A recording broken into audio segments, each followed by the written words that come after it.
Class 9th के बच्चों कैसे हो आप लोग। उम्मीद है आप लोगों ने भाई एक्सरसाइज 1.1 1.2 और जो भी मैंने इंट्रोडक्शन में एक्स्ट्रा क्वेश्चन कराए थे वो सारी वीडियो आपने देखकर चैप्टर वो कवर कर चुके होंगे। आज की वीडियो के अंदर मैं बात करूं तो जैसे कि आपने थंबनेल देखा ही होगा, तो आज की वीडियो में कवर कराने वाला हूं भाई चैप्टर 1 यूज ऑफ कोऑर्डिनेट का एंड ऑफ द चैप्टर के सारे क्वेश्चन मैं आपके साथ डिस्कस करने वाला हूं। तो चलिए स्टार्ट करते हैं हमारे क्वेश्चंस। ठीक है, तो जैसे ही हमारे पास पहला क्वेश्चन दिख रहा है, पहला क्वेश्चन क्या कहता है हमारे पास कि कहता है what are the X coordinate. X coordinate की बात कर रहा है और वाई कोऑर्डिनेट की। एक्स कोऑर्डिनेट क्या होगा और वाई कोऑर्डिनेट क्या होगा ऑफ द पॉइंट, उस पॉइंट का। मतलब कोई एक पॉइंट है, मान लेते हैं वो कोई पॉइंट है जिसका नाम क्या है ओ मान लेते हैं। तो पूछ रहा है कि इसके एक्स वाले की वैल्यू क्या और वाई वाले की वैल्यू क्या है।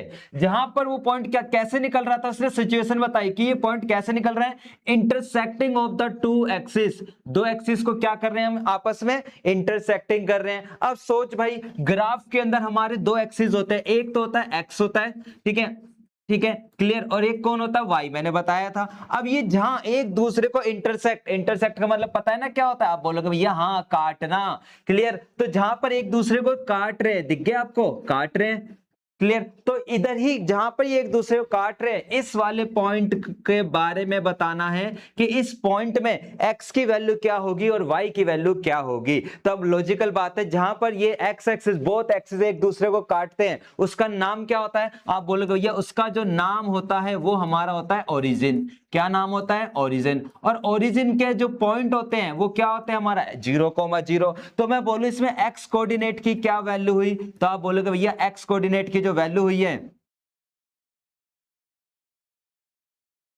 ठीक है, x कोऑर्डिनेट। तो x कोऑर्डिनेट की जो वैल्यू हो गई भैया वो हो गई हमारे पास 0। ऐसी y कोऑर्डिनेट की भी वैल्यू क्या हो जाएगी 0। और इसने यही बोला था what are the x coordinate क्या होगा बेटा जी और y कोऑर्डिनेट क्या होगा, क्लियर। चलिए अब आगे, अब आते हैं अगला क्वेश्चन। ये बड़ा कंफ्यूजन वाला रहता है बच्चों को, अरे भैया ये क्वेश्चन क्या कहना चाहता है, मीनिंग ही नहीं समझ आती। तो जरा देखिए क्या कह रहा है, कह रहा पॉइंट W है जो कि x कोऑर्डिनेट दे रखा है, वो कितना दे रखा है -5। कि एक पॉइंट था जिसका नाम क्या था W था, क्या नाम था W, और उसका x कोऑर्डिनेट क्या था -5 था। क्लियर है बात। अब y की बात नहीं कर रहा तो इसको क्या एजप्शन कर लेते हैं 0, नहीं पता था 0 हो गया। चलो अब कहता है can you predict the coordinate of the point H। क्या भाई साहब आप H के बारे में बता सकते हो या नहीं बता सकते। इस प्रिडिक्ट वर्ड का मतलब होता है कल्पना करना, एज्यूम करना, क्लियर। तो कैन यू एज्यूम मतलब प्रिडिक्ट, सोच सकते हो कि जो पॉइंट है, कौन सा पॉइंट H, मतलब आपको पॉइंट H के बारे में बताना है, पॉइंट H के बारे में बताना है कि इसका आंसर क्या होगा। क्लियर हुई बात। अब ये H है कहां, इसने क्वेश्चन में मेंशन करा विच इज, जो कि क्या है ऑन द लाइन, एक लाइन जा रही है थ्रू द W। जो लाइन W से जा रही है वहीं पे ही वो क्या होता है H होता है, वहीं पे कौन होता है H होता है। मान लेते हैं पॉइंट W यहां पर है, पॉइंट W यहां पर है, यहां से लाइन जा रही है तो हो सकता है H मेरा यहां पर हो सकता है H मेरा यहां पर हो। क्लियर ही बात। या मान लेते हैं पॉइंट W है, लाइन ऐसे जा रही है तो H यहां भी हो सकता है, यहां भी हो सकता है, यहां भी हो सकता है, मुझे नहीं क्लियर पता। ठीक है, तो अब इसने बताया कि भाई W वाली जो लाइन है वो कैसे जा रही है, W वाली जो लाइन है वो कैसे जा रही है, parallel to the Y axis. W वाली लाइन कहां पर है, वो पैरेलल होती है, किसके पैरेलल होती है, Y एक्सिस के। तो हमने क्या करा, ठीक है, सबसे पहले हमने लाइन खींची, ये हमारा x हो गया, ये हमारा x डैश हो गया, ये y हो गया, ये y डैश हो गया। हमने इसको एक रफली वे में पहले पॉइंट प्लॉट कर लेते हैं, -5। तो w वाला पॉइंट तो पता चल गया कि ये रहा w, -5,0। अब यहां ये क्या हो रहा है कि w parallel to y axis, w parallel to y axis, parallel to y axis भी कर देते हैं हम जरा एक बार, ठीक है। ये हमने पैरेलल टू y एक्सिस कर दिया, ठीक है, दिख गया, पैरेलल टू y एक्सिस हो गया। अब बोल रहा है कि भाई आपको बताना है कि h कहां पर होगा। अब मेरे को पता है कि h जो होगा इसी लाइन पर है, क्या पता h यहां पर हो। अगर h यहां पर होता तो x की वैल्यू तो सेम ही रहती ना, x की वैल्यू तो सेम ही रहती -5। बात आती है y की वैल्यू कितनी है, y की वैल्यू इधर कुछ ना कुछ तो होती, नहीं पता, ठीक है। तो मैं y नहीं पता तो y यहां पर भी हो सकता है, क्या पता वो h यहां पर भी हो सकता था, हो सकता था, नहीं हो सकता था? आप बोलोगे डेफिनेटली ठीक है, नीचे भी हो सकता था। यहाँ भी y की वैल्यू नहीं पता तो यहाँ y कैसा होता है? आप बोलोगे नेगेटिव होता है। क्लियर? क्या पता मेरा h भाई इसी पॉइंट पर भी होता। क्लियर? ठीक है, क्लियर। तो वही कहानी यहां पर कह रहा है कि भाई h को लेकर कि h जो होता है वो मेरा क्या कह रहा है, कहां पर लाई करेगा, h पॉइंट के बारे में बताना है। तो मैंने क्या देखा कि h मेरा यहां भी हो सकता है, h मेरा यहां भी हो सकता है, यहां भी हो सकता है, यहां भी कहीं भी हो सकता है। तो हम वही चीज बोलेंगे कि जो h है, मतलब जो ये तो बात क्लियर हो गई। सॉरी x की वैल्यू तो क्लियर हो गई -5, क्योंकि ये ऊपर जाए या नीचे जाए x तो हमारा फिक्स है -5 है।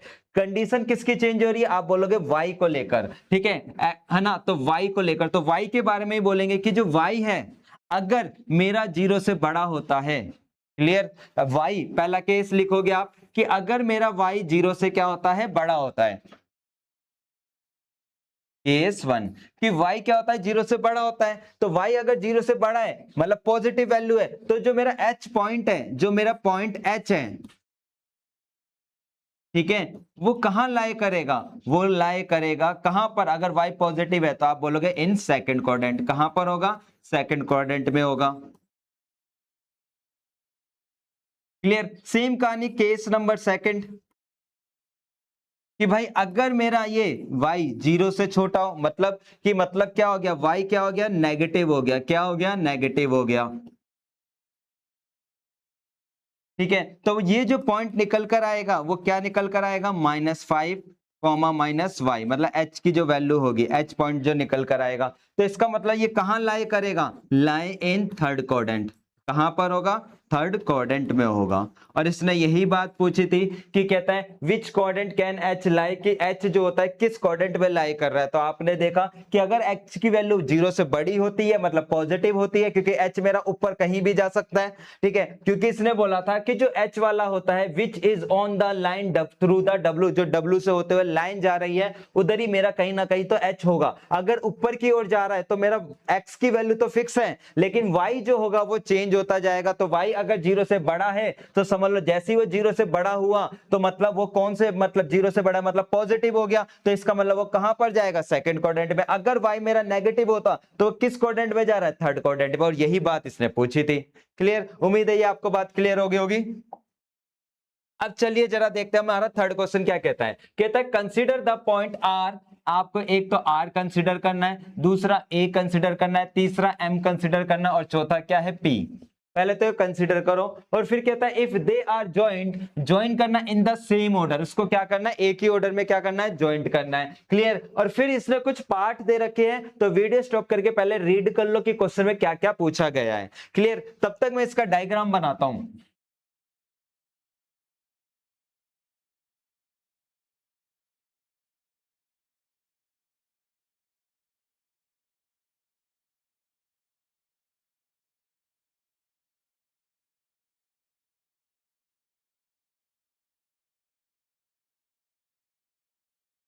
एक्स, ये एक्स हो गया, ये वाई, ये वाई डैश हो गया, ये 1 2 और ये 3, -1 -2 -3।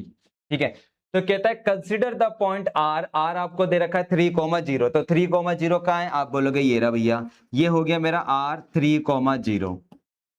क्लियर? फिर इसने बोला ए दे रखा है 0,-2, 0,-2 कहाँ है? ये रहा। आप बोलोगे ये रहा भैया, तो ए क्या आ गया हमारा? 0,-2 आ गया। क्लियर? फिर कहता है एम, एम क्या है? -5 और -2, तो -5 -2 कहाँ आएगा? आप बोलोगे बिल्कुल यहां पर आएगा। ये मेरा m हो गया, -5 -2 हो गया। और फिर कहता है p, p क्या कहता है? -5 और 2 कहां पर है इसकी? बिल्कुल ये रहा।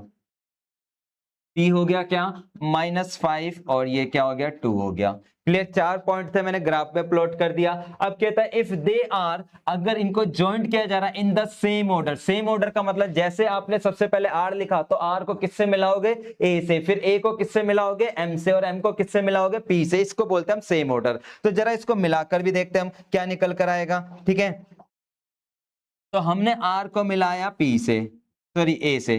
क्लियर? फिर हमने इसको भी किससे मिला दिया? इससे। क्लियर है बात? फिर हमने इसको पी से मिला दिया। ठीक है, और इसको मिला देते हम। ये हमारा ग्राफ निकल कर आ गया आपके सामने। ठीक है, क्लियर। अब इसने क्या बोला कि भाई दो साइड, पहला पार्ट क्या पूछा, दो साइड होंगी आर ए एम पी के अंदर। देखो डायग्राम दिखा, आर ए एम पी के अंदर दो साइड ऐसी होगी जो क्या कहता है, परपेंडिकुलर होती है टू द इच अदर, एक दूसरे के परपेंडिकुलर है। अब बात आती है भैया परपेंडिकुलर क्या हो गया, तो बेटा जी परपेंडिकुलर का मतलब होता है 90 डिग्री। जैसे कि ये खंबा ऐसे ये दिख रहा है ना, तो ये क्या कहलाएगा, आप बोलोगे 90 डिग्री कहलाएगा। क्या कहलाएगा, 90। मैं सीधा खड़ा हूं तो ये क्या कहलाता है, 90 डिग्री। तो देखिए कौन सी दो लाइन जो आपस में बिल्कुल सीधी खड़ी और 90 डिग्री का एंगल बना रही है, तो आप बोलोगे भैया पहले पार्ट के अंदर, ठीक है, तीसरे का हमारा ये पहला पार्ट था। तो आप बोलोगे भैया ये वाली जो लाइन है, ये वाली लाइन जो है वो 90 डिग्री बना रही है, दिख रहा है या नहीं दिख रहा। तो आप बोल सकते हो कि जो पीएम है, पीएम उल्टा टी, इस उल्टा टी का मतलब क्या होता है, परपेंडिकुलर होता है। किस पे परपेंडिकुलर है, एम ए पर, एम ए पर। क्लियर हुई बात, दिख भी रहा होगा 90 कहां बन रहा है हमारा, और कहीं तो 90 नहीं बन रहा। क्लियर। तो आप बोलोगे पीएम परपेंडिकुलर है किस पर, एम ए पे। और यही बात पूछी गई थी, दो साइड होंगी, ये दो साइड आ गई, पहली ये आ गई और दूसरी ये आ गई, जो कि क्या होते हैं, परपेंडिकुलर होती है, एक दूसरे के 90 डिग्री का एंगल बनाती है। क्लियर। अब इसने आगे क्या बोला जरा देखते हैं, अगला पार्ट क्या बोला इसने, कहता है one side of the R A M P that is parallel to the other one axis. इनमें क्या कह रहा है, एक साइड जो होती है वो पैरेलल होती है, एक है ना, पैरेलल होती है ऑन द, क्या लिखा था, वन एक्सिस के। मतलब इस डायग्राम की एक साइड जो होगी पैरेलल होगी किसी एक एक्सिस के, ऐसी दूसरी साइड भी पैरेलल होगी दूसरी एक्सिस के। अब देखो कि अगर मैं बात करूं ये वाली लाइन की, ये दिख रही है पीएम की, मैं बात करूं पीएम, तो अगर मैं पूछूं पैरेलल का मतलब बिल्कुल सीधी लाइन जो कभी नहीं मिलती। क्लियर। तो पीएम, ठीक है, इज अ पैरेलल टू, किसके पैरेलल होगा, सोच के देखो, पैरेलल टू। तो आप बोलोगे भैया जो पैरेलल का मतलब ये जो लाइन है कभी आपस में नहीं मिलती, तो आप बोलोगे पीएम किसके पैरेलल है, पीएम किसके पैरेलल है, तो आप बोलोगे वाई एक्सिस के। दिख रहा है नहीं दिख रहा, तो आप बोलोगे पैरेलल टू वाई एक्सिस। ऐसी कमेंट में बताना कि एम ए किसके पैरेलल होगी, सोचकर बताओ, पैरेलल टू। तो आप बोलोगे एम ए किसके पैरेलल है, एक्स एक्सिस के पैरेलल है। बस यही कहानी चल रही थी हमारी, दो बातें हो गई। अब तीसरी बात क्या पूछता है, पढ़ के देखिए, तीसरी बात क्या पूछता है आपसे, तीसरी बात क्या पूछता है, two point that are the mirror image of the each other in the one axis, कि किसी एक एक्सिस में, जैसे हमारे दो एक्सिस होते हैं, एक वाई होता है और एक एक्स होता है, इनमें से कोई एक एक्सिस में क्या होगा, वो मिरर इमेज होगा। क्या होगा, मिरर इमेज होगा। अब देखो मिरर इमेज के क्वेश्चन आपने बनाए होंगे तो आपने ये देखा होगा कि अगर मिरर इमेज, चाहे मैं एक्स के अकॉर्डिंग देखूं, वाई के अकॉर्डिंग देखूं, कोई भी आंसर लिखते हैं तो बस सिंबल चेंज होता था, कभी भी वैल्यू चेंज नहीं होती थी। वैल्यू चेंज मतलब कि ऊपर 5 है तो यहाँ पे 4 आ जाए, ऐसा कभी नहीं होता था। बस होता क्या था कि भाई एक्सिस के अकॉर्डिंग सिंबल चेंज होता था। क्या होता था, सिंबल चेंज। तो इधर दिमाग लगा सकते हो कि भाई यहां पर मिरर इमेज के लिए कौन से दो पॉइंट रहे होंगे, कौन से दो पॉइंट रहे होंगे। तो आप बोलोगे भैया मिरर इमेज के लिए एक जो हमारा ये P वाला और ये M वाला, यही मिरर इमेज के पॉइंट रहे होंगे, ये दोनों नहीं रहे होंगे। क्यों नहीं रहे होंगे, क्योंकि मिरर इमेज में वैल्यू चेंज नहीं होती, सिंबल चेंज होते हैं, और इनके ही सिंबल चेंज हो रहे हैं और किसी के नहीं हो रहे। तो वही चीज है, किसने यही पूछा था, कोई दो पॉइंट है जो कि मिरर इमेज होंगे ऑफ द ईच अदर, एक दूसरे के इन द वन एक्सिस। अब यही ढूंढना है किसके हैं, किसके एक्सिस है, ठीक है, और which axis will be this, और ये कहां पर होगा। क्लियर, कहां पर होंगे। तो अगर देखो ये पॉइंट का मान लेते हैं कि तीसरा पॉइंट ही है जो कि आपने सीखा था, अगर मैं इसका मिरर इमेज निकालता हूं किसके अकॉर्डिंग, वाई के अकॉर्डिंग, किसके अकॉर्डिंग निकालता हूं, वाई, तो आप बोलते हैं भैया वाई के अकॉर्डिंग इसका मिरर इमेज हमारा यहां आएगा, क्योंकि लेफ्ट की चीज यहां नजर आती है, तो ये यहां तो नजर नहीं आ रही, ये कहां नजर आ रही है, नीचे नजर आ रही है। तो ये किसके अकॉर्डिंग हो गया, आप बोलोगे एक्स एक्सिस के अकॉर्डिंग। किसके अकॉर्डिंग, एक्स एक्सिस के अकॉर्डिंग। तो आपको जो पॉइंट थे, ठीक है, जो हमारे पॉइंट है, ठीक है, एक था पॉइंट कौन सा, P, एंड दूसरा पॉइंट पॉइंट कौन सा है, M। ठीक है, clear, that are mirror image, ठीक है, है ना, मिरर इमेज किसकी थी, ठीक है, ऑन एक्स एक्सिस पर। किस पर है ये? एक्स एक्सिस पर है। क्लियर? तो ये दोनों एक दूसरे के क्या चल रहे हैं? एक्स एक्सिस चल रहे हैं। क्योंकि अगर वाई होता तो इस वाले का मिरर इमेज कहां आता? आप बोलते हैं यहां आता। क्लियर? क्योंकि मिरर इमेज के क्वेश्चन कराए थे शुरुआत में, तो वही कहानी यहां पर है। तो समझ गए होंगे कि इंट्रो कितना जरूरी होता है हमारे पास। क्लियर? तो इसने यही बात पूछी थी कि कौन से दो पॉइंट इसमें मिरर इमेज होंगे। तो मिरर इमेज में दोबारा बोल रहा हूं, सिंबल चेंज होते, वैल्यू चेंज नहीं होती। तो मैंने देखा इनके सिंबल चेंज हो रहे, तो यही दोनों एक दूसरे के क्या है? मिरर इमेज है। अब पता लगाना था कि x के अकॉर्डिंग है y के अकॉर्डिंग। तो अगर भाई y के अकॉर्डिंग होता तो ये बंदा यहां नजर आता, क्योंकि y के अकॉर्डिंग लेफ्ट की चीज राइट में नजर आती है, राइट की चीज लेफ्ट में। तो y के अकॉर्डिंग तो नहीं है, ये x के अकॉर्डिंग है। किसके अकॉर्डिंग है? x के अकॉर्डिंग। क्लियर? चले अब आगे।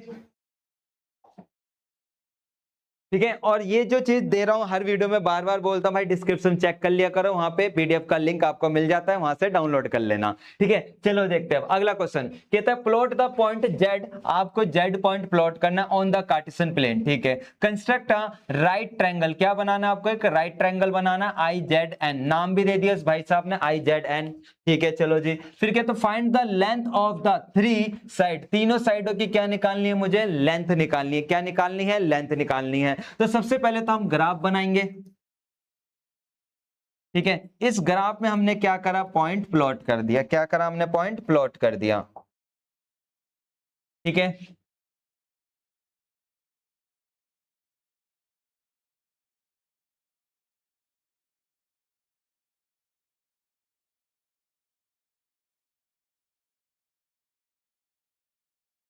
-2, -3, -4, -5, -6। ठीक है? 1, 2, 3, 4। ठीक है? ये हमारा x होता है बच्चों। क्या हो गया? ये मोटा क्यों चल रहा है? ठीक है? ये हमारा 5 होता है। ये आप सबको पता है x होता है, ये x डैश होता है, ये y होता है, ये y डैश होता है। अब इसने क्या बोला हमको? इसने बोला हुआ है कि पहले तो ये पॉइंट प्लॉट करो 5, -6। 5, -6 कहाँ आएगा? तो आप बोलोगे 5, -6 यहाँ आ रहा है। ठीक है? जिसका नाम था z। 5, -6, ये पॉइंट प्लॉट कर दिया। अब प्लॉट करने के बाद क्या कहता है? Construct a right triangle. अब राइट ट्रायंगल क्या होता है? तो आप बोलोगे भैया राइट ट्रायंगल का मतलब जो एंगल कितने डिग्री का एंगल बनाता है? 90 डिग्री का। जो ट्रायंगल कितने डिग्री का? 90 डिग्री का बनाता है। क्लियर? अब ये जैसे कि अगर मान लेते मुझे राइट ट्रायंगल बनाना है, तो मैं क्या करता? इसको इससे मिला दिया, इसको इससे मिला दिया। क्लियर? राइट ट्रायंगल है तो इसको इससे मिला देते हैं, एक राइट ट्रायंगल यूं बन गया। बन सकता था। क्लियर? आप बोलोगे डेफिनेटली, ये आ गया हमारे पास। तो पहली चीज मैंने ये राइट ट्रायंगल बना दिया जहां पे जेड था। जेड के बाद इसने क्या नाम दिया था कि राइट ट्रायंगल का आई, इसका नाम दे देते हम आई, और इसका नाम क्या दे देते हम? एन। ठीक है? तो आई वाला कोऑर्डिनेट बोलूं तो आप बोलोगे 5, 0, और मैं एन वाला कोऑर्डिनेट पूछूं तो आप बोलोगे भैया एन वाला कोऑर्डिनेट हो गया 0, -6 हो गया। अब इसने बोला हर एक की मुझे क्या बतानी थी? Find the length of the three side, तीनों साइड की क्या बतानी थी? लेंथ बतानी थी। तीनों साइड की क्या बतानी थी? लेंथ बतानी थी। तो अगर मैं पूछूं आपसे कि अगर मैं पूछूं कि लेंथ क्या होगी? Length of side, length of side, जो साइड थी आई और जेड की, है ना, आई जेड कितनी होगी? तो आप बोलोगे भैया ये जो दिख रही है ना, ये जितनी ये आ रही है, दिखा, यही तो यहां तक का गैप है। और यहां तक का गैप कितना था? कितना था? तो आप बोलोगे भैया यहां तक का जो गैप था वो 6 यूनिट था। ठीक है? कितना था? 6 यूनिट। तो अगर ये 6 है तो ये भी कितना होगा? आप बोलोगे 6, तो कितने यूनिट का गैप हो गया? 6 यूनिट। बिल्कुल इजी था, पहली साइड तो पता चल गई। अगर मैं ऐसे पूछूं कि length of side, length of side, ठीक है, लेंथ ऑफ साइड, ठीक है, एन जेड, किसकी बात कर रहे हैं? एन जेड, कितने यूनिट हो सकता है? ठीक है? तो आप बोलेगे भैया ये जितना है, ये जो जितना आ रहा है हमारे पास, ये जो आ रहा है ना, क्लियर, तो यही ऊपर वाला भी गैप रहा होगा। तो ऊपर वाला कितना गैप रह गया? आप बोलोगे भैया ये हो गया हमारे पास, कितना हो गया? ऊपर वाला 5 था, तो ये भी कितना होगा? 5 यूनिट। कितना हो गया? 5 यूनिट हो गया। क्लियर? ठीक है? अब बात आ जाती है किसकी? ये वाली साइड कि मेरे को लेंथ, क्या मैं बोलूं कि अगर मुझे लेंथ पता लगानी है इधर, लेंथ ऑफ साइड, ठीक है, अगली लास्ट रह गई, तीनों साइड चाहिए थी, आई से लेकर एन का पता लगाना है, आई एन। तो क्या होगी भाई? अब या तो मैं स्केल से मेजरमेंट कर लूं, या फिर मेरे पे दूसरा तरीका है, क्योंकि यहां पर अगर मैं बात करूं तो यहां पर ये वाला ना इसके पैरेलल था, ये इसके पैरेलल तो बता दे, बट ये किसी के पैरेलल नहीं है। तो मैं इसकी लेंथ पता लगाने के लिए क्या डिस्टेंस फॉर्मूला लगा सकता हूं या नहीं? आप बोलोगे भैया ये तो हमको आपने सिखाया था कि भाई डिस्टेंस होता क्या है, जैसे मैं बोलूं एक पॉइंट यहाँ है दूसरा पॉइंट यहाँ है, इन दोनों का गैप कितना होगा, तो आप डिस्टेंस फॉर्मूला लगाते, तो ये डिस्टेंस ही क्या बताता था, इनकी लेंथ बताता था। तो वही चीज है कि इस चीज को निकालने के लिए मैं डिस्टेंस लगाऊंगा, डिस्टेंस लगाऊंगा बिटवीन किसके बीच में, आप बोलोगे भैया बिटवीन पॉइंट आई, आई क्या था हमारा, आई आप बोलोगे 5,0 था, और n कितना था, आप बोलोगे 0,6 के बीच में डिस्टेंस फॉर्मूला लगाना है। डिस्टेंस फॉर्मूला होता क्या है, रिकॉल कर लेना भाई, तो आप बोलोगे भैया x2 माइनस x1 का whole square plus y2 minus y1 का होल स्क्वायर। अब किसी का क्वेश्चन आता है सर आपने इनके लिए क्यों नहीं लगाया भाई डिस्टेंस फॉर्मूला? अरे भाई लगा भी देते तो भी आंसर सेम आता, मैंने इसलिए नहीं लगाया, जब इसका डिस्टेंस निकालना है तो ये इसके पैरेलल दिख रहा है, तो ये दोनों आपस में बराबर होंगे, तो क्यों जबरदस्ती डिस्टेंस फॉर्मूला लगाऊं? क्लियर, ठीक है। ये नहीं पता था किसके पैरेलल आ रहा है, तो इसलिए इस लाइन के लिए, येलो वाली लाइन के लिए मुझे डिस्टेंस फॉर्मूला लगाना पड़ रहा है। अब मुझे पता है कि भाई जो पहला वाला पॉइंट होता है ये x1, ये y1, ये कौन होता है x2 और ये कौन होता है y2। बस अपने फॉर्मूले में वैल्यू पुट कर दो, ठीक है। अंडर रूट मैं पूछूं x2 कितना, तो आप बोलोगे x2 जो है वो कितना है 0, ठीक है। x1 5 स्क्वायर स्क्वायर लगा दिया प्लस y2 -6 और -0 का स्क्वायर। क्लियर, अब कैलकुलेशन कर दो, ये माइनस करेंगे कितना आएगा, तो आप बोलोगे भैया माइनस करने पे -5 आता है, क्लियर, और ये -6 आता है। क्लियर हुई बात? अब यहां से ध्यान देना 5 का स्क्वायर कितना होगा, अब बच्चा यहां माइनस लिख देता है, आपको माइनस नहीं लिखना प्लस का लिखना है। क्यों? क्योंकि जब भी माइनस का स्क्वायर करते हैं तो 5 का स्क्वायर तो 25 हो गया, और माइनस का स्क्वायर हमेशा प्लस होता है, याद रखना माइनस का स्क्वायर क्या होता है, प्लस होता है। सेम कहानी प्लस का साइन है, 3 को इसका स्क्वायर कितना हो जाएगा 36, और दोनों को ऐड कर लेते हैं तो कितना आ जाएगा, आप बोलोगे भैया ये हो जाएगा हमारा 61 यूनिट। तो ये तीसरी लाइन का हमारा गैप निकल गया, जो इन दोनों पॉइंटों का डिस्टेंस है वो कितना है 61 यूनिट। और इसी को ही क्या मैं लेंथ बोल सकता हूं या नहीं बोल सकता, आप बोलोगे डेफिनेटली बोल सकते हैं हम। क्लियर, तो इसने यही बोला था कि पहले तो आपको ये पॉइंट प्लॉट करने हैं और तीनों की क्या बतानी है, आपको लेंथ बतानी है कि तीनों की लेंथ क्या होगी। क्लियर, अब बात आती है भैया आपने जो पॉइंट था, आप मान लेते हैं यही, दोबारा से मेरी बात पे ध्यान देना अगेन, ये पॉइंट यहां पे था Z, तो आपने इसको ऐसे क्यों मिलाया? मैं तो ऐसे कर लेता, इसको इससे मिलाता, इसको ऐसे मिलाता, ये भी तो ट्रायंगल बन रहा है, राइट ट्रायंगल, तो आपने ऐसा क्यों नहीं करा? तो मैं यही बात बोलूंगा भाई आपकी इच्छा, आप चाहते तो इसको ऐसे भी करके अपना आंसर दे सकते थे, और आंसर जो था वो दोनों का क्या होता, दोनों तरीके से क्या होता, सेम होता, अलग नहीं होता। क्लियर, ठीक है। कि कहीं सोचो कि भाई किसी बच्चे ने ये डायग्राम बनाया तो आंसर कुछ और आएगा, किसी बच्चे ने ये डायग्राम बनाया तो आंसर कुछ और आएगा, भाई दोनों से आंसर क्या आना है, बिल्कुल सेम आना है, तो कंफ्यूज मत होना। क्लियर, ठीक है। चले अब आगे,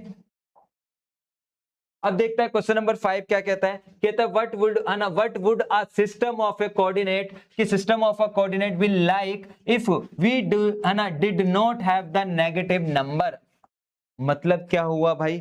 भाई ग्राफ बना रहे हो, ये जो ग्राफ था हमारा, इस ग्राफ में आपको पता है कि अगर मैं मान लेते हैं नेगेटिव नंबर ही हटा दूं, ठीक है, ये नेगेटिव नंबर हटा दे, यही कह रहा है कि अगर आप नेगेटिव नंबर हटा दो तो क्या होगा, ये बात पूछ रहा है।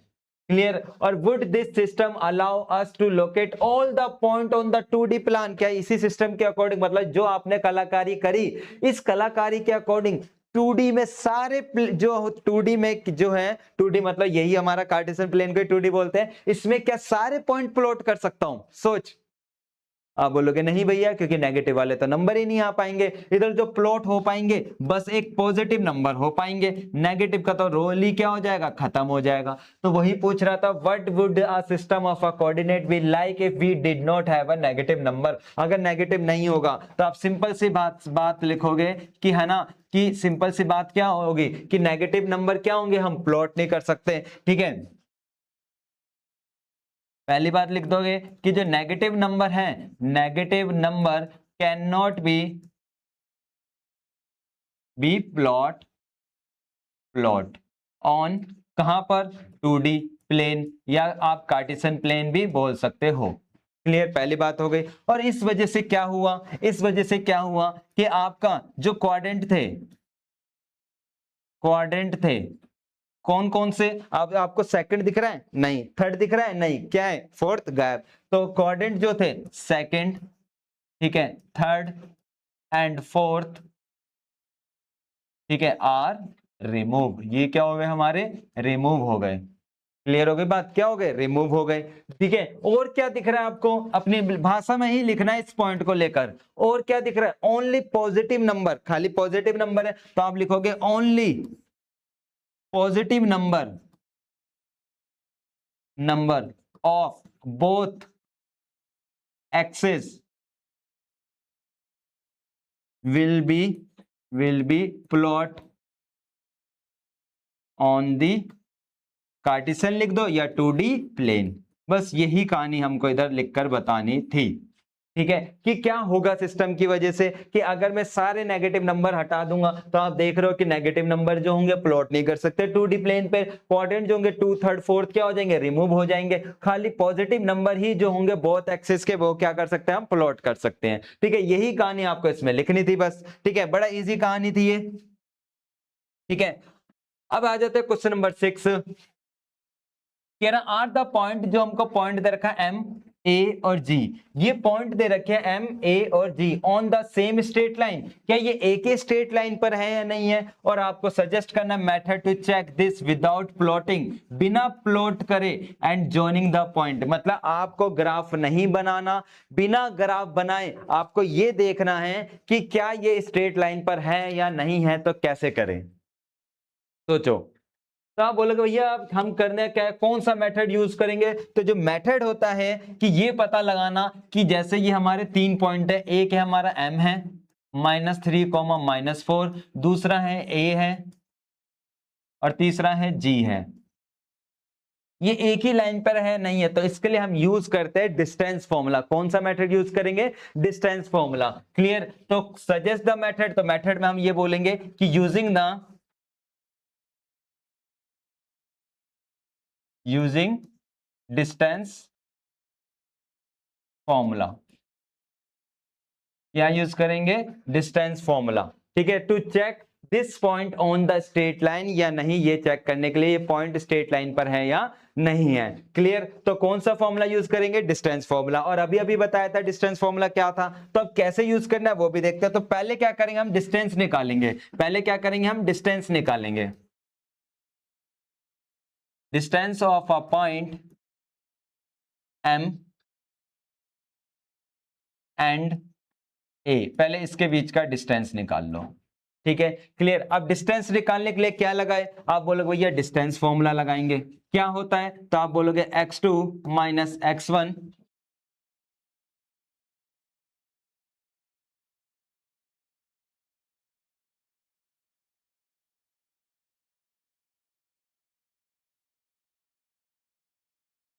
प्लस y2 माइनस y1 का स्क्वायर। ठीक है, ये कौन होता है, तो आप बोलोगे ये x1 होता है, ये y1 होता है, ये मेरा x2 होता है, ये y2 होता है। बस फॉर्मूले में रख दो। x2 की जगह क्या रखेंगे, 0। x1 दिख रहा है, आप बोलोगे डेफिनेटली माइनस। तो माइनस, देखो ध्यान देना, यहां गड़बड़ होगी, यहां भी माइनस, यहां भी माइनस। तो बच्चों माइनस माइनस आप बोलोगे प्लस हो जाता है, हमने प्लस कर दिया। प्लस y2 कितना था, 0। यहां भी फॉर्मूले में भी माइनस, ये नंबर भी माइनस, तो माइनस माइनस प्लस हो जाता है, हमने प्लस कर दिया। कैलकुलेशन करते हैं, 3 आ गया, 3 का स्क्वायर करेंगे, फिर 4 आ गया, 4 का स्क्वायर करेंगे। 3 का स्क्वायर कितना होता है, 9, और 4 का स्क्वायर 16, तो कितना आ गया, आप बोलोगे 25। और 25 किसका होता है, आप बोलोगे 5 का। तो पहला तो डिस्टेंस जो आ गया वो कितना यूनिट निकल कर आया, आप बोलोगे 5 का। ठीक है, मतलब जो हमारा डायग्राम था ये,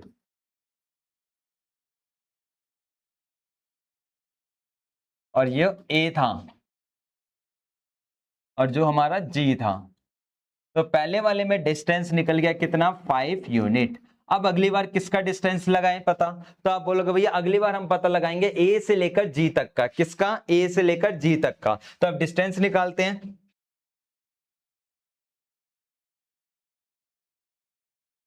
पॉइंट ए एंड जी। तो क्या लगाएंगे आप बोलोगे भैया अभी भी आप डिस्टेंस फॉर्मूला लगाओगे, तो जल्दी से वीडियो स्टॉप करके लगा के देखो कि आपका और मेरा आंसर मैच हुआ या नहीं हुआ डिस्टेंस का। क्लियर, तो जल्दी से अप्लाई करना। ठीक है, x2 माइनस x1 का square plus y2 minus y1 का स्क्वायर लगा देते हैं हम जरा। ठीक है, तो हमको पता है ये x1 ये y1 ये x2 ये y2, तो लगाते हैं। x2 कितना था, ये 6 माइनस 0 का स्क्वायर, तो 6 का स्क्वायर प्लस 8 का स्क्वायर। 6 का स्क्वायर कितना होगा आप बोलोगे 36 और इसका 64 कितना हो गया 100, और 100 का आंसर क्या होता है आप बोलोगे 10। ठीक है, क्लियर। तो हमको ये भी बात समझ आ गई कि भाई यहां से लेके यहां तक का भी गैप कितना आ गया 10 यूनिट आ गया। अब अगली बार देखो m से a निकाला, a से g निकाला, अब g से किसका निकालेंगे m का, g से किसका निकालेंगे m का निकालते हैं। ठीक है,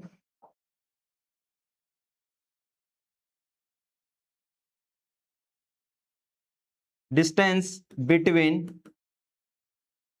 पॉइंट। ठीक है, पहले चाहो तो a लिख लो g लिख लो, कोई दिक्कत नहीं है। g 6,8 एंड m -3, -4 निकालो जल्दी से, कमेंट में बताना मैच हुआ या नहीं हुआ आपका और मेरा ये डिस्टेंस।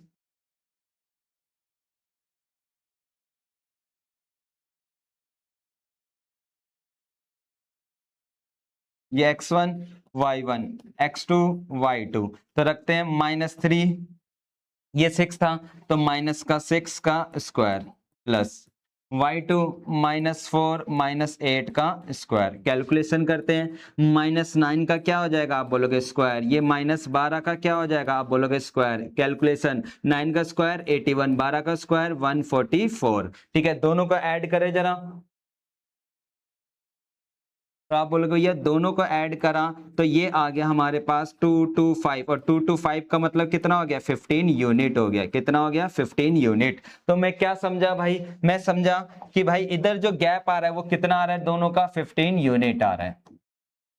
ठीक है, क्लियर। अगर ये एक ही लाइन पर है तो ध्यान देना मेरी बात पर। ठीक है, अगर कोई 3 पॉइंट एक ही लाइन पर और आपको चेक करना हो कि है या नहीं है, तो कैसे चेक करेंगे, तो किसी दो छोटे यूनिट का जो सम होता है वो बड़े वाले के बराबर आता है। समझे मैंने क्या बोला, किसी दो छोटे वाले यूनिट का जो सम होता है वो किसके बराबर आता है, बड़े वाले के। अगर बड़े वाले के बराबर आ गया तो आप बोल सकते हो yes it is the on a straight line. अगर नहीं आ रहा तो आप बोलोगे वो स्ट्रेट लाइन पर नहीं है। क्लियर, तो हमने देखा क्या कि ये 5 है ये 10 है, इसका टोटल जो है वो इसके बराबर आ रहा है नहीं आ रहा, आप बोलोगे डेफिनेटली आ रहा है। तो मैं बोल सकता हूं कि जो MAG है ये तीनों के तीनों क्या होंगे, एक स्ट्रेट लाइन पर होंगे। तो मैं दोबारा लिख देता हूं इसको प्रेजेंटेशन के साथ कि भाई मेरे को पता था कि जो है ना कि एक था 5 और एक था 10। ठीक है, और वो किसके बराबर था, आप बोलोगे 15 के बराबर था या नहीं था। ये जो 5 था ये क्या था, आप बोलोगे एक तरीके से डिस्टेंस बोल सकते हो या लेंथ बोल सकते हो। Distance of MA plus distance of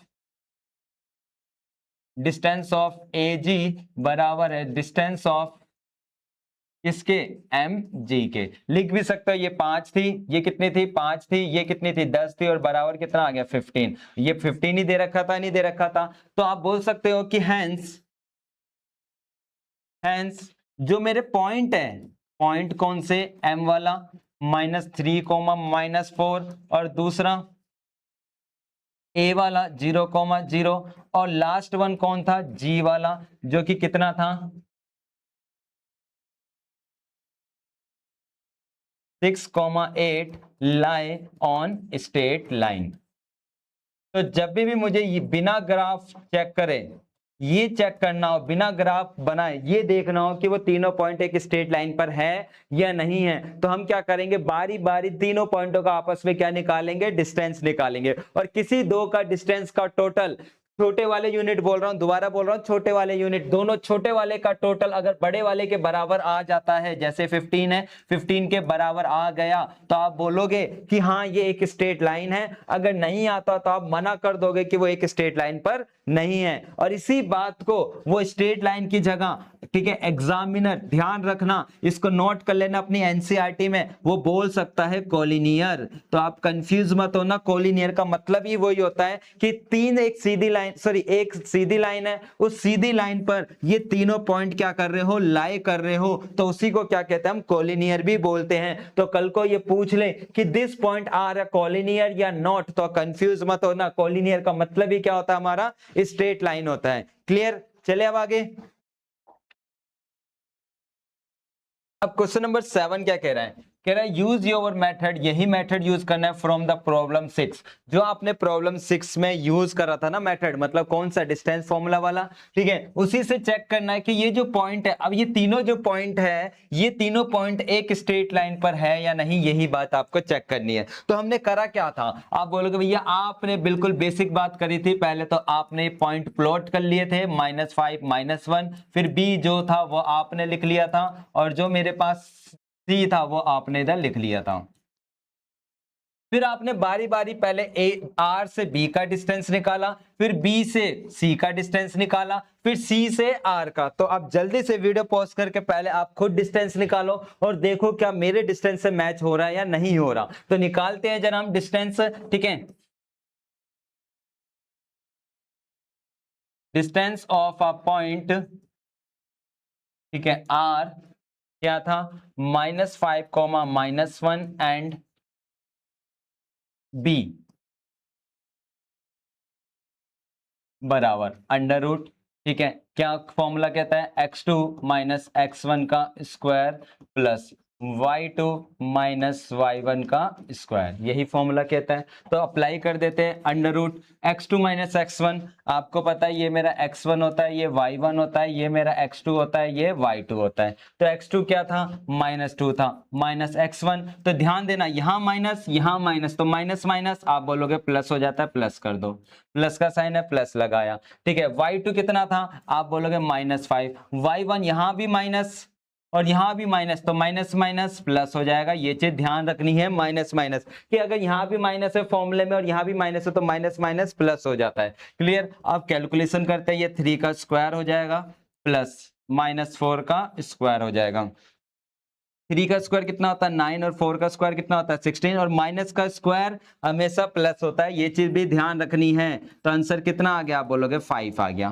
clear, तो पहला डिस्टेंस तो आपने इजीली निकाल लिया, ठीक है। और कमेंट में बताओ क्या आपका और मेरा डिस्टेंस मैच हुआ है या नहीं हुआ, या आपने गलती कर दी थी कहीं, ठीक है। अब ऐसे ही आपको निकालना है बी से लेकर सी तक का डिस्टेंस, ठीक है। अब हम निकालेंगे कि डिस्टेंस निकालेंगे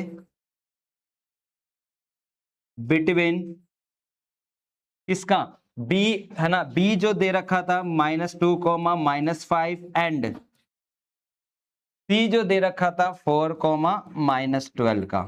क्या होगा, आप बोलोगे भैया फॉर्मूला लगा दो, कौन सा फॉर्मूला, डिस्टेंस फॉर्मूला। क्या होता है, आप बोलोगे x2 माइनस x1 का square plus y2 minus y1 का होल स्क्वायर। और जितनी बार फॉर्मूला लिखो तो उतनी बार मन मन में है ना बोला करो, इससे क्या होता है फॉर्मूला याद हो जाता है। क्लियर, तो अप्लाई कर देते हैं जरा।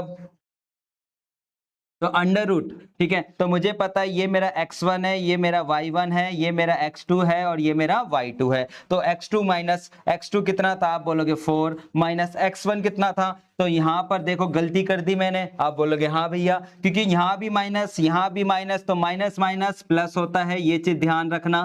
प्लस y2 कितना था, आप बोलोगे -12, फिर यहां माइनस फॉर्मूले के सबसे y1 कितना है, आप बोलोगे -5, तो माइनस माइनस आप बोलोगे प्लस हो जाएगा। क्लियर, अब जरा कैलकुलेशन करते हैं, ठीक है। तो कैलकुलेशन करना स्टार्ट करा, तो भाई हमने क्या देखा कि कैलकुलेशन में ये कितना हो गया 6, ये 6, ठीक है, और ये कितना हो गया, आप बोलोगे 7, है ना। ठीक है, तो 6 का स्क्वायर 36 और 7 का स्क्वायर 49 और दोनों को प्लस कर लेते हैं, कितना आएगा? तो आप बोलोगे भैया ये हो जाएगा 15 का हासिल 1, 7 और 1 8 रूट 85, और 85 किसी का रूट नहीं होता है, स्क्वायर नहीं होता है, तो हम यहीं पे अटक गए। क्लियर? अब चलते हैं हम किसका, सी से लेकर आर तक का। ठीक है, लास्ट अगला किसका डिस्टेंस निकालेंगे, सी से लेकर आर तक का। ठीक है, क्लियर? तो अब निकालते हैं आगे कि डिस्टेंस निकाला, डिस्टेंस बिटवीन, ठीक है, किसके बीच में? तो आप बोलोगे भैया आर और सी के बीच में। आर क्या था? -5 -1, और सी क्या था? आप बोलोगे भैया सी था 4 -12। तो वीडियो पॉज करके जल्दी से डिस्टेंस निकालो और बताओ क्या आपका और मेरा मैच हुआ इस तीसरे वाले केस में भी या नहीं हुआ, जल्दी से बताना।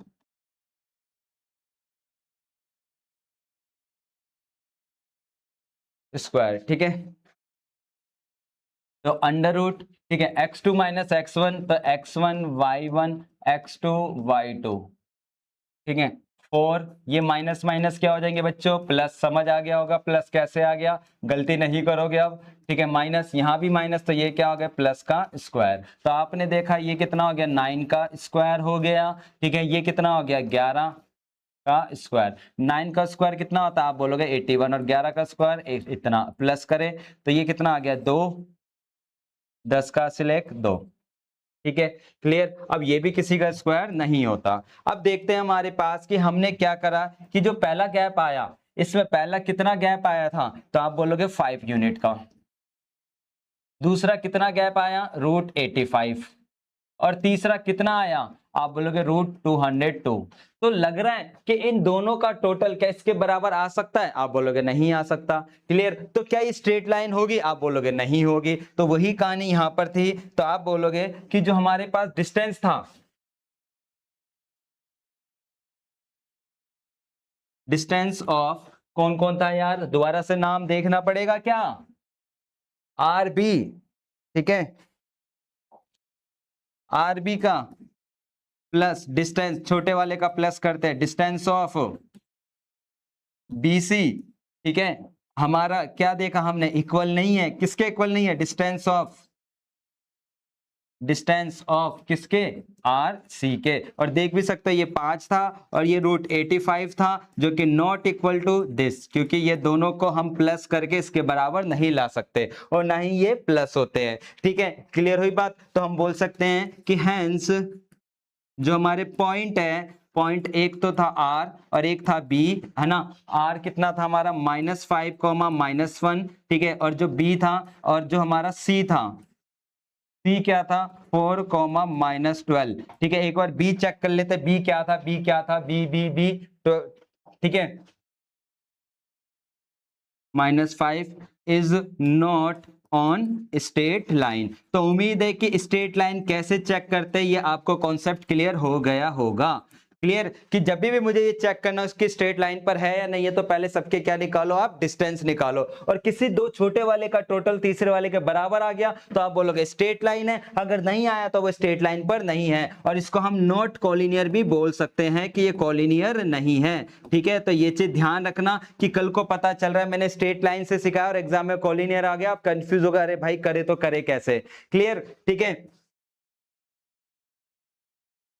और फिर कहता है कि plot both set of the point and check your answer. अब भाई दोनों का क्या करना है, ग्राफ बनाकर देखना। अगर ग्राफ में अगर कोई लाइन ऐसी जा रही है, सीधी जा रही है, तो स्ट्रेट लाइन पर है, नहीं जा रही तो वो स्ट्रेट लाइन पर नहीं है। क्लियर?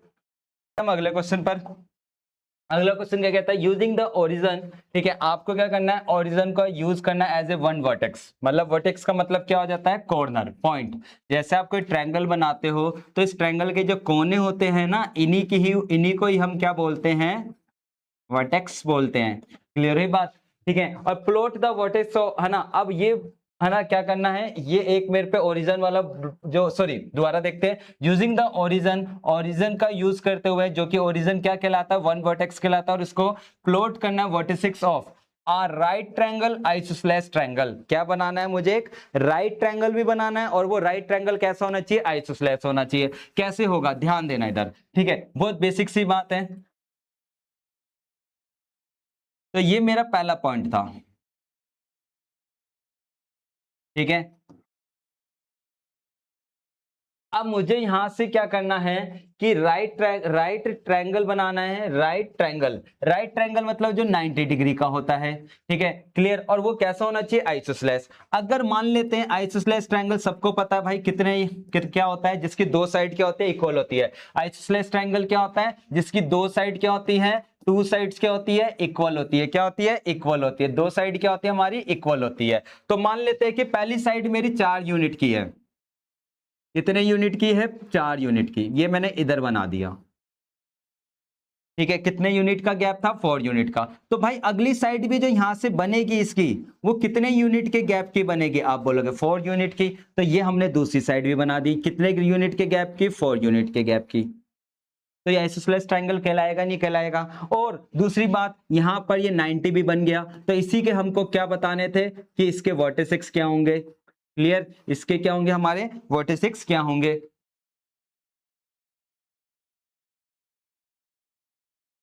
ठीक है, तो पहले पार्ट में जो होगा कि प्लॉट द वर्टिसेस, तो इसके क्या होंगे हमारे पास, तो एक हो जाएगा हमारा, ये ओ था, ये हम ए नाम दे देते हैं और इसको क्या नाम दे देते हैं, बी। तो ए पॉइंट क्या हो जाएगा, -4,0, क्योंकि सेम गैप है। और जो बी पॉइंट है, वो क्या हो जाएगा, आप बोलोगे 0,4।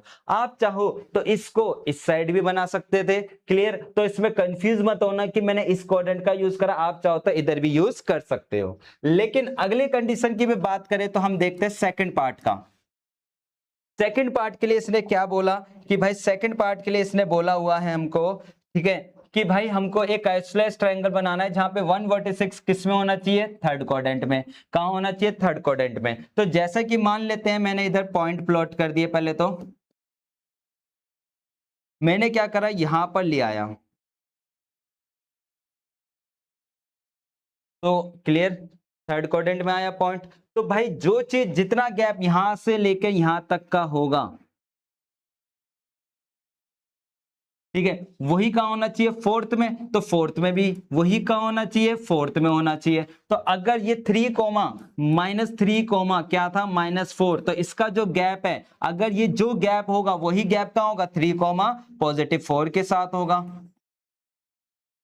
होगा नहीं होगा भाई। इसने बोला कि आपको क्या करना है, एक आइसोसेलेस ट्रायंगल बनाना है जिसका वन वर्टेक्स थर्ड क्वाड्रेंट में होना चाहिए और जो अदर होना चाहिए वो फोर्थ में होना चाहिए। अगर मैं यहाँ -3,4 ले रहा हूं तो यहाँ क्या होगा, ठीक है, यहां पर क्या होगा, तभी तो एक ट्रायंगल बनेगा। यहां पर भी क्या होगा, आप बोलोगे सेम होगा, क्लियर, क्योंकि जो गैप इसका होगा ओरिजिन से वही गैप इसका होना चाहिए, ठीक है। तो ये हमारा बन गया दूसरा ट्रायंगल, सेकंड पार्ट का, क्लियर। अब बोलते हो नहीं भैया मुझे -3,4 नहीं लेना था, मेरे को लेना था -4,-3। तो मैं बोलूंगा कि अगर आप ये पॉइंट लेते हो तो फोर्थ क्वाड्रेंट में क्या हो जाता है, ये 4,-3 हो जाता, ठीक है, क्लियर। तो भाई ये डिपेंड है कि आप कौन सा यूनिट इधर लेना चाहते हो। तो ये हमारा ग्राफ क्या हो गया, ये हमारा फर्स्ट पार्ट के लिए हो गया, ठीक है, और ये मेरा कौन सा हो गया, सेकंड पार्ट के लिए प्लॉट हो गया। लेकिन अलग अलग बनाना, ये नहीं कि आप एक ही साथ बना दो, ठीक है। इसको नाम सी दे देते हम, -3, -4, और फिर ये हमारा डी हो जाएगा जिसका था 3, -4। यही चीज इसने बोली हुई थी, क्लियर। तो ये तो था हमारा पार्ट 1। अगले पार्ट 1 में इसके आगे कंटिन्यू क्वेश्चंस कवर करेंगे पार्ट 2 के अंदर। तो मिलते हैं पार्ट 2 में, और इसके लिए चैनल को क्या कर लेना, सब्सक्राइब कर लेना, क्लियर। चलिए